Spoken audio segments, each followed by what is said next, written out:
El conflicto del Medio Oriente se origina después de 3 años de terminar la Segunda Guerra Mundial.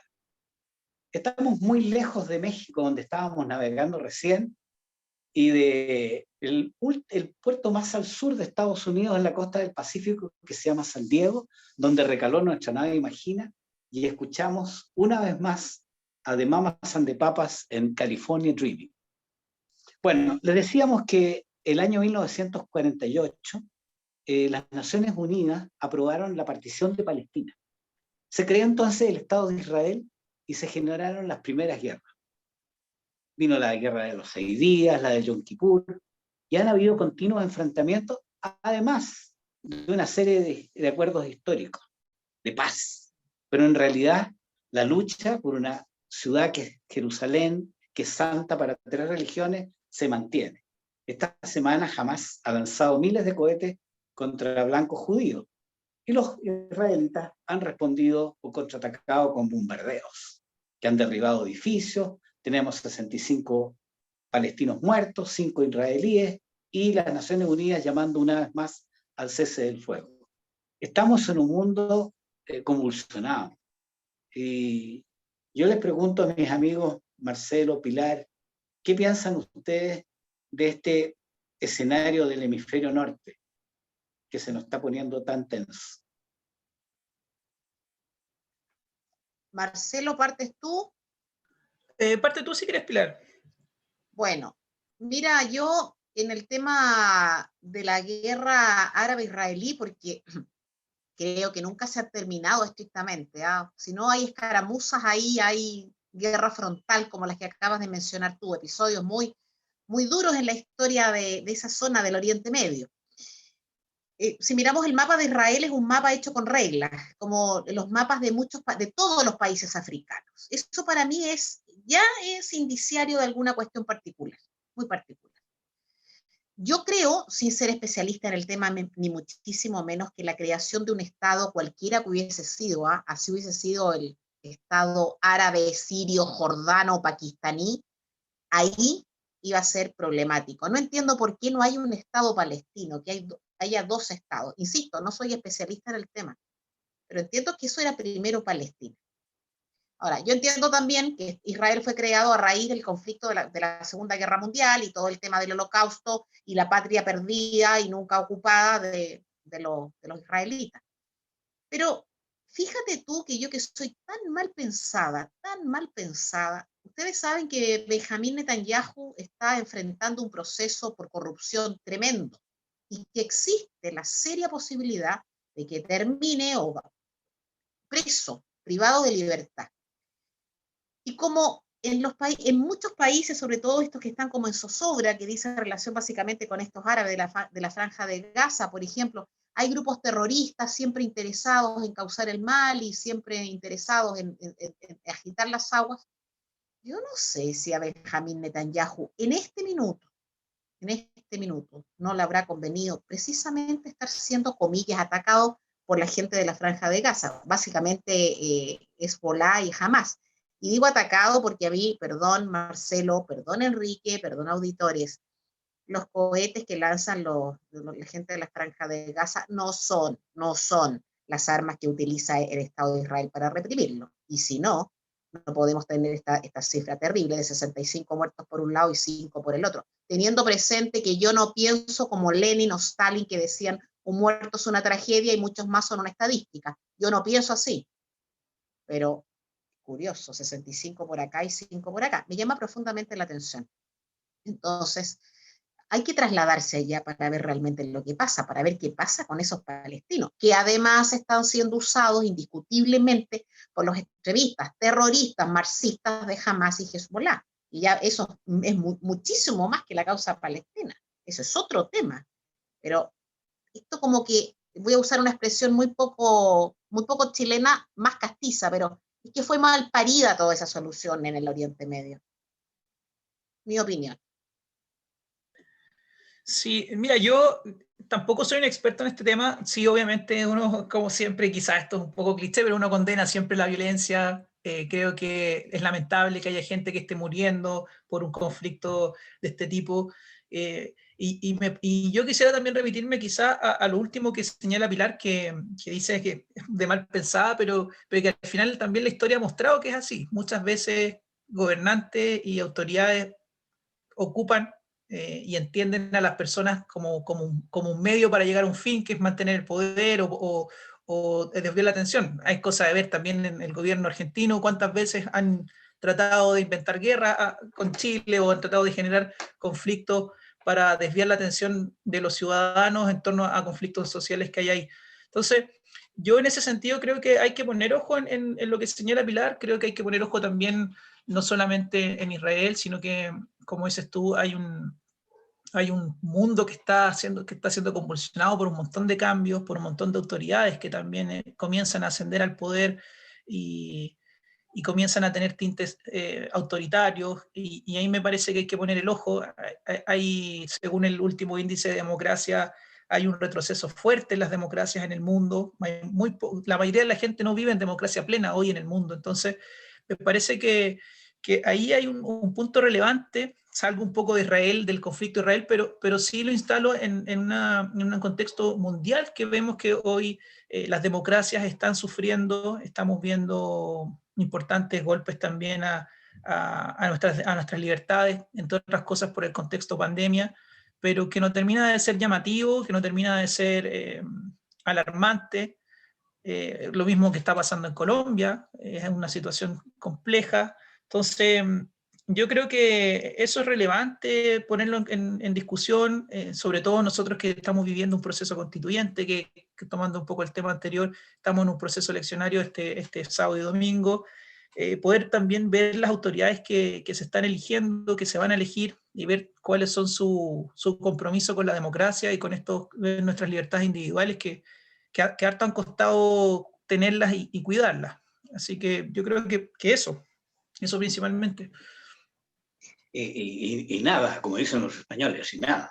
¿Ah?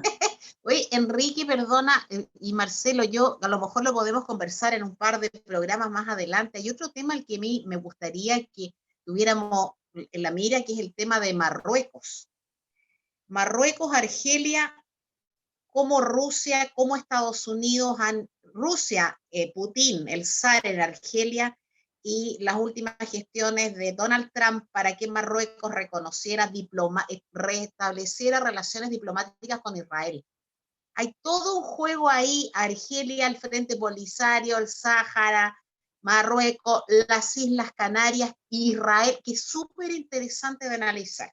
Tú, Enrique, que eres de Academia de Guerra Naval, Marcelo, que es de la política nacional, pero internacional también, fíjense que podríamos comentarlo en una próxima oportunidad. Hay una historia muy interesante ahí, que para nosotros pasa desapercibida, porque uno piensa en Marruecos y piensa, no sé, en Marrakech o Casablanca, ponte tú, pero es muy interesante.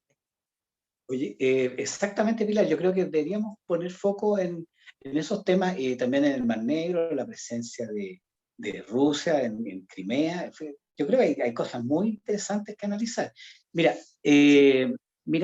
recordando la Academia de Guerra, que estuvo un año nomás, después me dio por la sociología, ahí encontré, hay un planteamiento muy clásico, que un Estado se conforma a partir de dos elementos, la nación y el territorio.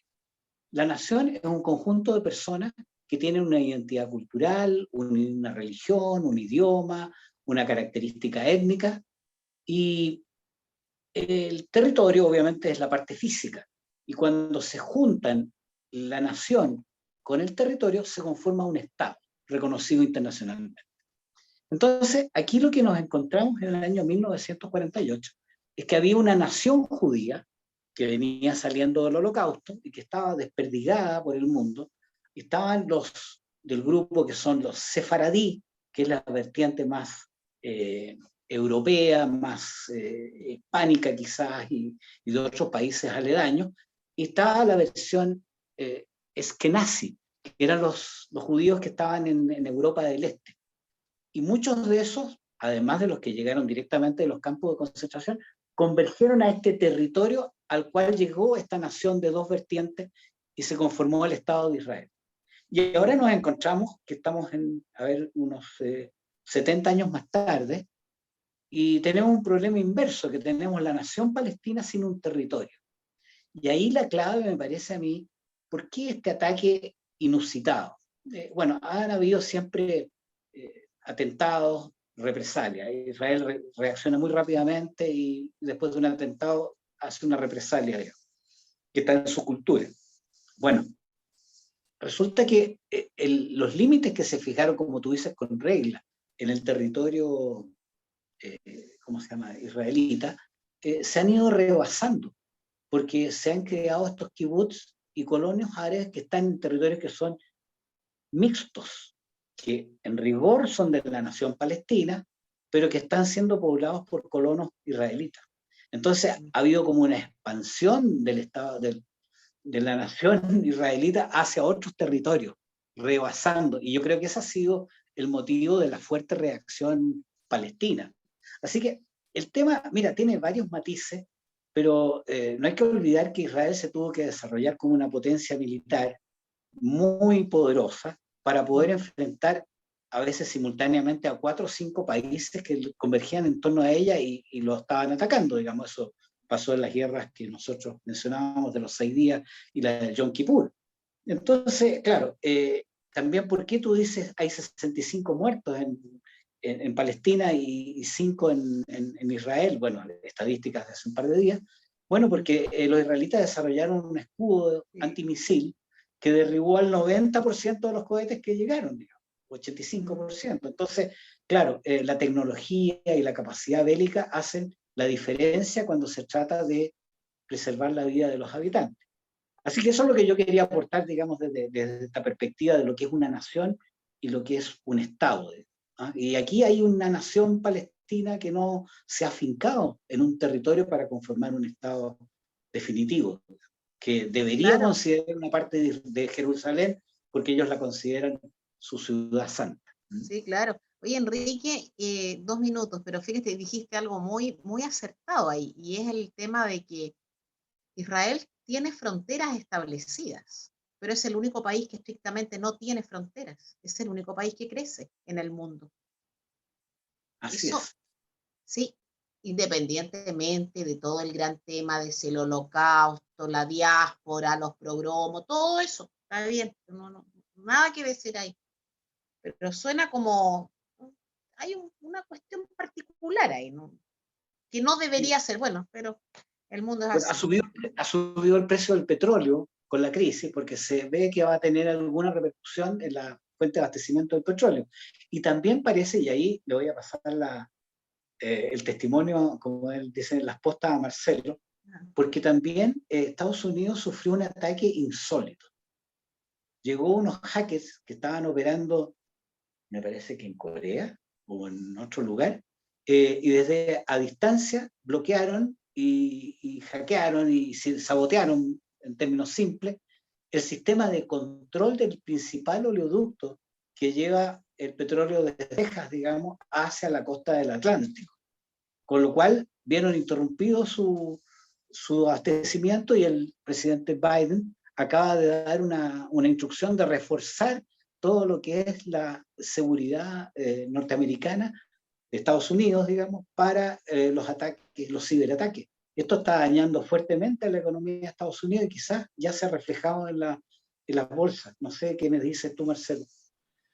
Sí, bueno, un solo dato para mostrarle el impacto que significa este ciberataque. Se habla de que se transportan 2,5 millones de barriles al día, esta compañía que fue hackeada, y por tanto el impacto no deja de ser poco significativo. Y ahí eso genera, entre otras cosas, el aumento del precio del petróleo porque hay que suspender el sistema, o sea, la logística, como dices tú. Y bueno, eso es un punto, hay una explicación del aumento del petróleo en parte por eso. Y lo otro que es relevante, que dices tú, es cómo los ciberataques cada vez toman más relevancia.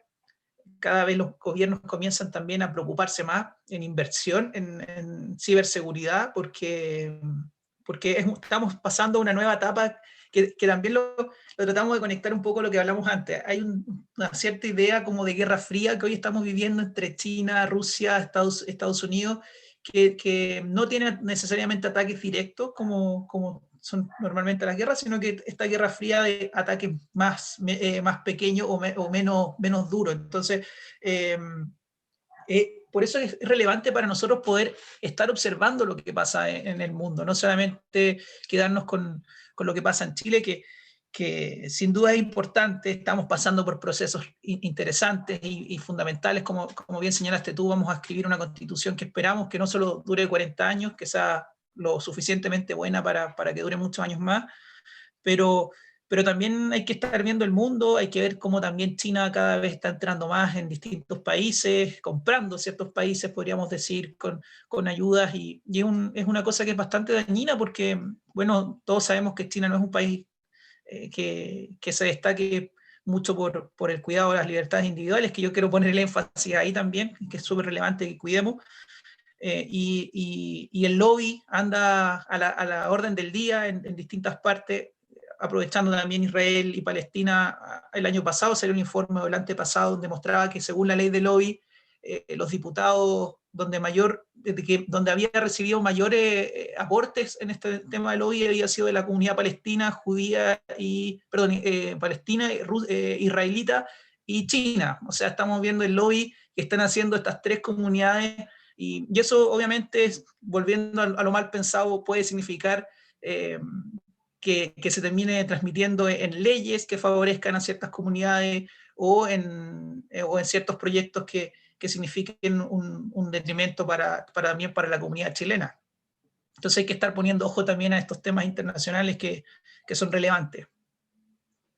Sí, yo creo que hay dos puntos que destacar. El tema de lo que tú dices, estos ataques blandos, entre comillas, del ciberataque, y que nosotros deberíamos también, nos afecta a nosotros, no es un tema tan ajeno. Yo creo que hay dos temas que nos afectan directamente. Uno, la preocupante declaración del Gualmapu. O sea, cómo en el sur, digamos, los grupos extremistas que ya se identificaron que eran tres, se autodefinen como una nación y reclaman un territorio que pasaría desde el Atlántico al Pacífico y afectaría a Chile y Argentina. Esa declaración de intenciones no se trata solamente de robar madera, de traficar drogas, de destruir, ¿cómo se llama? La maquinaria de los emprendedores de la Araucanía, sino que detrás de eso hay una declaración de intenciones de conformar un Estado independiente que partiría a Chile por la mitad y a la Argentina por la mitad. Esa es una mirada muy ambiciosa, muchos podrán decir es utópica, pero es una amenaza real a la soberanía en Chile. Y la otra cosa es que por las redes sociales y por la internet oscura, oculta, se pueden organizar movimientos subversivos, como por ejemplo ocurrió el 18 de octubre, mal llamado estallido social, pero más bien un complot subversivo que después se erosionó en protestas sociales que es una cosa muy distinta, por motivos que pueden ser muy justificados, pero lo que es realmente una amenaza también es el uso de las herramientas de Internet para generar, por ejemplo, daño en la propiedad pública y privada. Lo que pasó es que un grupo de ciclistas, probablemente convocados por Internet, se pusieron de acuerdo en destruir toda la señalética, agredir a la gente de cuidado ahí al lado del río Mapocho, y tuvieron que suspender todo un área que le causaba un enorme bienestar a la gente. Sí. ¿Cómo se coordinaron esos 1000 ciclistas que llegaron? Por internet, por redes. Por internet, ¿no es cierto? Entonces, hay dos amenazas, la del Gualmapu y la del internet oscura. Esa es la que yo veo por el momento.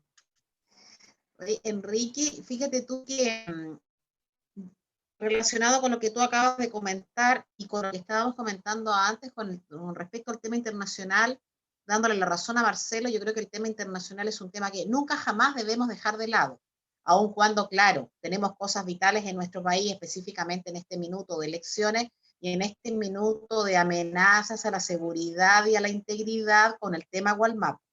Pero el tema internacional no debemos dejarlo de lado porque Lo que ocurre en Chile, por ejemplo, lo que ocurrió en relación con el estallido delictual, lo que ocurrió con los ciclistas, lo que ocurre básicamente con esta cuestión de la causa mapuche, que no es tal causa, ¿eh?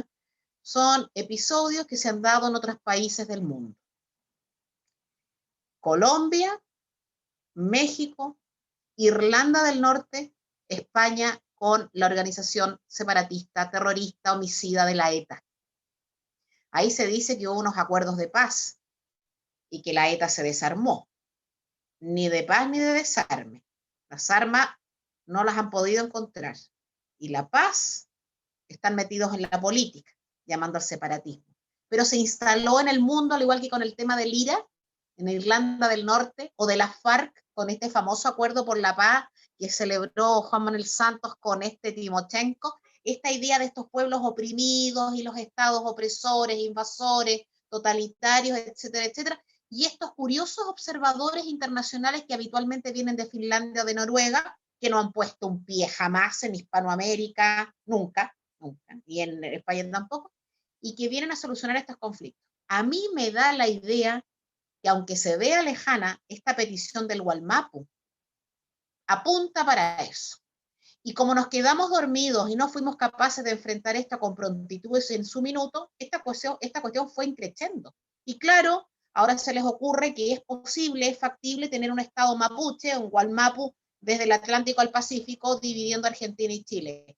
Que yo convengo contigo, será lejano, parece utopía, pero tiene una serie de motivaciones y tiene una serie de arquitectos que están trabajando arduamente desde la doctrina, desde la cátedra universitaria, desde los colegios y, como no, desde la red, desde la internet oscura.